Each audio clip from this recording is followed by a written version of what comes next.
অনেক স আসসালামু আলাইকুম। অনেক সময় দেখবেন কিছু লোক খুব মানসিকভাবে অবসাদগ্রস্ত হয়ে থাকে। স্মৃতিশক্তি অনেকটা দুর্বল।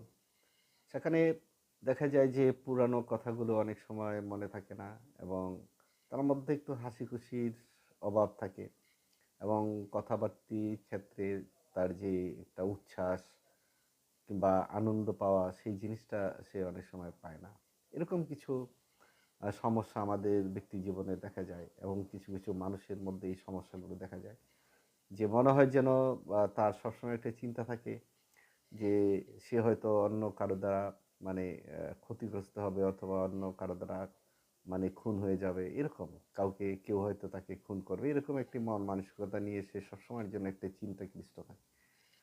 তো এই যে একটি মানসিক একটি যন্ত্রণা, এই যে একটি মানসিক একটা বিকলাঙ্গতা, এটার জন্য আপনি আমাদের হোমিও ডাক্তারের কাছে যেতে পারেন। ভালো